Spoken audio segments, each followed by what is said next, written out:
All right, we'll call to order our Safety and Public Works Committee meeting, November 21st, 2022, 7:15 in council chambers. We have 6 items on the agenda and I believe a additional agenda item to be added. Do we need a motion for that? Yes, sir, I believe you do. Okay. Mr. Chair, I would move to add an agenda item, the event street closure for the Legion Community Thanksgiving. I would like to second that. Motion and a second. Any other discussion? Hearing none. All in favor? Aye. Motion passes. So we'll put that on as number 7, just to keep it simple. First item tonight is approval of final pay estimate for Cayuga Lake State Trail NP Center segment. Jesse Dean, go ahead and take this one away. Yes, sir, Mr. Chair. So this one's just wrapping up this project that's been completed for a little bit now, a couple months, with the final closeout payment to Mr. Higgins. Knife River feels comfortable that we can close this one out with the reduction of punch list items. So this last pay estimate's a little over $19,000 to bring it up to a total of $376,321.45, which is just a touch over the original contract amount, but is actually quite a bit under the revised contract amount if you include the 2 change orders that were added to the project. Most of this savings was actually on the trail segment, which was the grant eligible. Some of the overage, there wasn't much overage, but there was some overage on the road and lot section, which was locally funded. Okay. You guys have any questions? So just to keep it clear, we had a couple change orders that brought this bid from $375,705.98, and then it came up with change order 1 and 2 to $425,094.65. But in the end, we're ending up paying $48,000 less than that. Correct, sir. Okay. And a lot of that is because of cost savings that. Cost savings with gravel mostly. Okay. Perfect. Any other questions? Motion? Mr. Chair, move to recommend approval of the attached final pay estimate to Knife River Corporation, North Central, in the final contract amount of $376,321.45. This estimate being $19,291.07. I second that motion. Motion and a second. Any more discussion? Hearing none, go to a vote. All in favor? Aye. Aye. Motion passes. Second item is a final pay estimate for the improvement 21-10 Greenwood Street project. If you want to explain that one too, Jesse, go ahead. Yes, sir, Mr. Chair. So we kind of coordinated with MnDOT's 371 business reconstruction project for this one block, a little over a block of Greenwood Street reconstruction. The original bid was just over $93,000 through some cost savings with being able to salvage a lot of the gravel base that was out there. We were able to save about $10,000 off of that price. So the one and only payment we're recommending here is for $83,238.42, which is a little over $10,000 under the original contract amount. Excellent. Questions? No. I'd like to motion to approve this final pay estimate for the improvement 2110 Greenwood Street for the budgeted cost of $83,238.42. And second. Motion and a second. Any more discussion?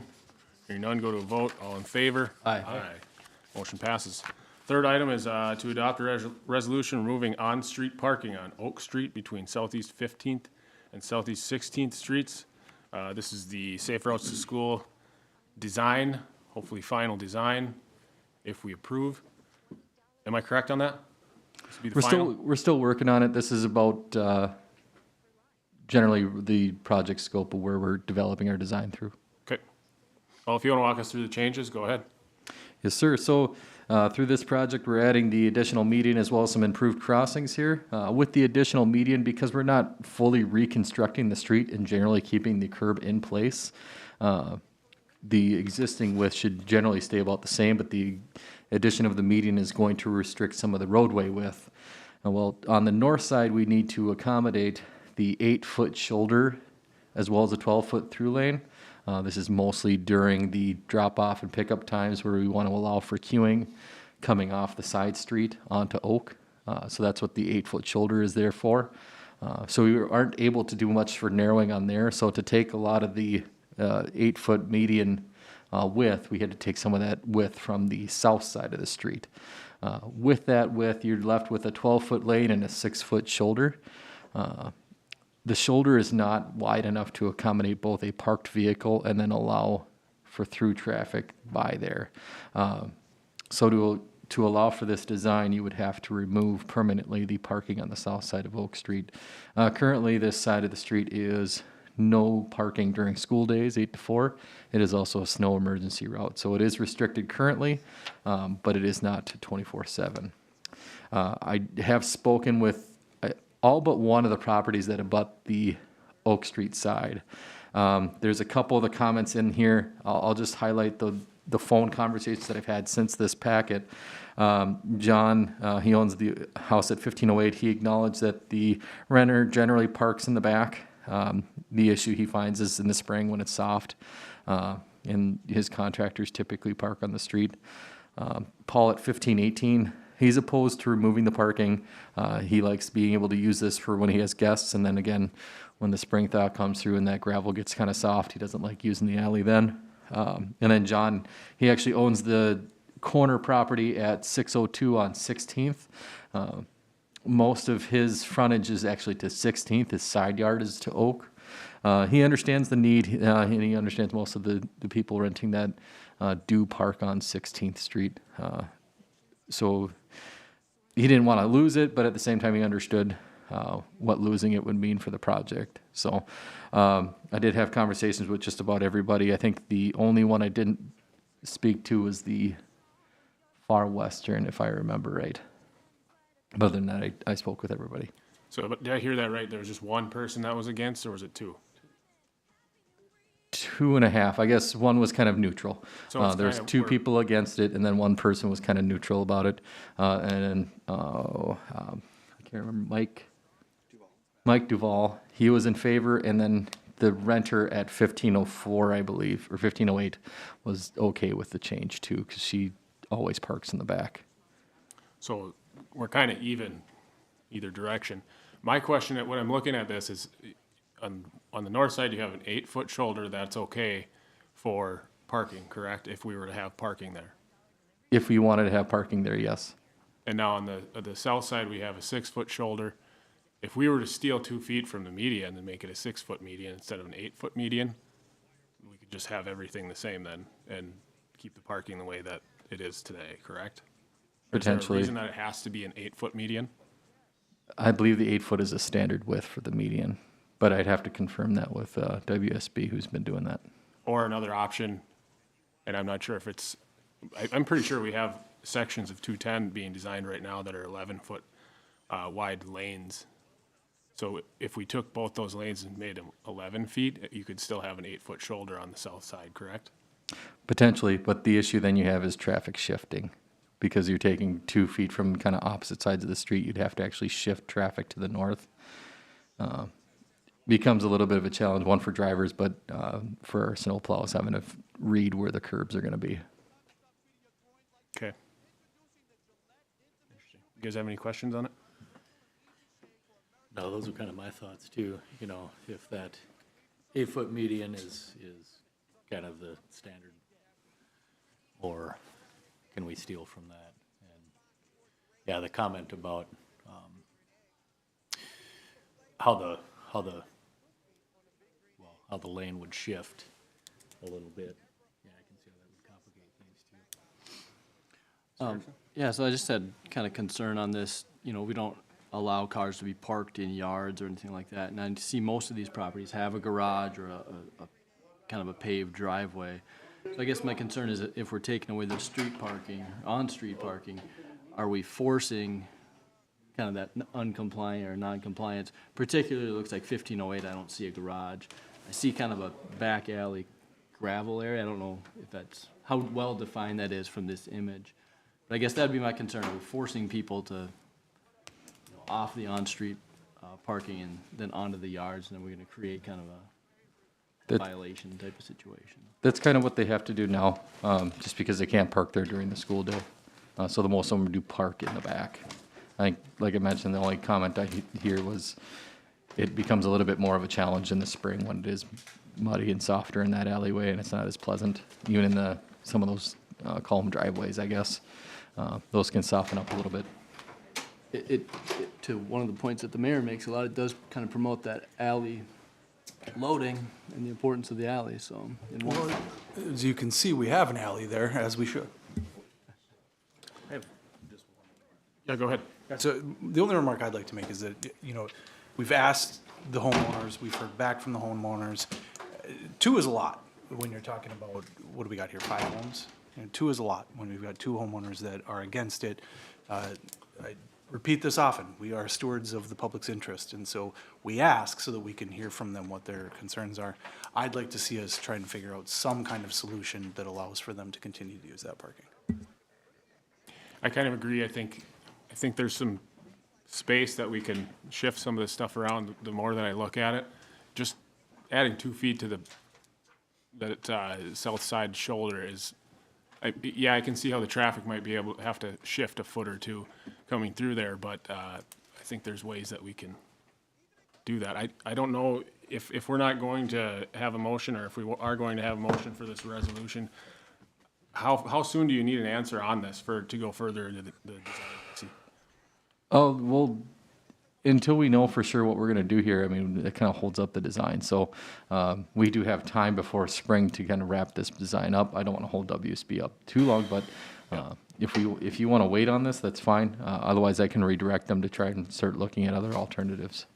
My feeling is to maybe push it 2 weeks, see if we can fix that and maintain that parking. Really, we're talking about weekend parking and night parking on this spot, but if these people are having guests over, things like that, it makes sense to keep it if we can on the weekends at least. Okay. You guys agree? Yeah, I think we should Hold off. Okay. look for another option. So we'll just direct staff, we'll hold off on a motion for that resolution. We'll move on to the next one. Number 4, adopting a resolution of support for the Trunk Highway 371B Willow Street HSIP grant application. And Mr. Dean, if you want to quick go through that one? Yes, sir, Mr. Chair. So at the November 7th council meeting, we asked council permission to go ahead and move forward with an application for Highway Safety Improvement Program grant funding. As part of that grant application, it is due this Wednesday. I'd like to include a resolution of support from the council that essentially says if we are granted the funds, we will supply our local share, and then we're going to work in concert with MnDOT on the state highways interest in that intersection as well. Excellent. Got a motion? Move to approve. Second. Motion and second. Any more discussion? Hearing none, go to a vote. All in favor? Aye. Motion passes. Next item is approval of a letter of support for the Trunk Highway 371-210 interchange grant application. Mr. Dean, if you want to take us through that one too? Yes, sir, Mr. Chair. So I need to clarify one piece on this agenda item. So MnDOT, in concert with the Crow Wing County and City of Baxter, are applying for Creasy federal grant funds. It's rail improvement funds. They're applying for this grant for the pre-engineering and design of this project, not for the construction. They are applying separately for a Corridors of Commerce grant to fund the construction side of this. So they're looking for a letter of support from us for their grant application for Creasy for the pre-engineering and design part of this project. And then I included a couple of their draft concepts they got from their quick look at it with their consultant. So we're not choosing one that we would like to support over the other. We're just in general giving support to the project. Yes, sir. Okay. You guys have any questions? No. I motion to approve the letter of support from the Brainerd City Council for the TH 371-210 interchange grant application. Second. Motion and second. Any more discussion? Hearing none, go to a vote. All in favor? Aye. Motion passes. Next is direction on code enforcement. And if you want to take this away, James Kramvik? Yes, thank you, Mr. Chair. So this property, 1306 Oak Street, staff's bringing one property before SBW. This is a repeat property. We abated this property. There's over 200 garbage bags that were cleaned up here. Since it's a repeat, we did send in a citation immediately with this one from May 2nd City Council. We were directed with the health and safety hazards on this property to do a $300 citation, and because it's a health and safety hazard, we brought it after the first citation. So staff recommends obtaining a warrant and abating the garbage at 1306 Oak Street. Excellent. You guys have questions on it? Motion when you're ready. Go ahead. Move to recommend obtaining a warrant and abating the garbage at 1306 Oak Street. Second. Motion and a second. Any more discussion?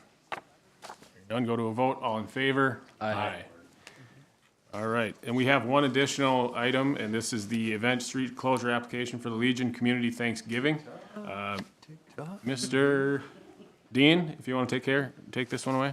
Yes, sir. Sorry, there's a typo I just noticed in here, but essentially this is a request for a partial closure of Front Street on Thanksgiving morning between 6 a.m. and 1 p.m. The Legion is hosting their annual community Thanksgiving. They'd like to restrict traffic so they can allow for 2 lanes of traffic during their pickup run. Before they've had only 1 lane of traffic, and that can cause kind of a traffic snarl for them, and they want to make this a little bit more efficient. So they're requesting to essentially close, it would be the east to west direction of Front Street and force all traffic to go west to east Okay, in line for their pickup. all right. You guys have any questions? Motion? Motion to follow staff recommendation, approving the event closure. Second. Motion and a second. Any more discussion? Hearing none, go to a vote. All in favor? Aye. Aye. Motion passes, and we can adjourn to the meeting. Council. All right, it is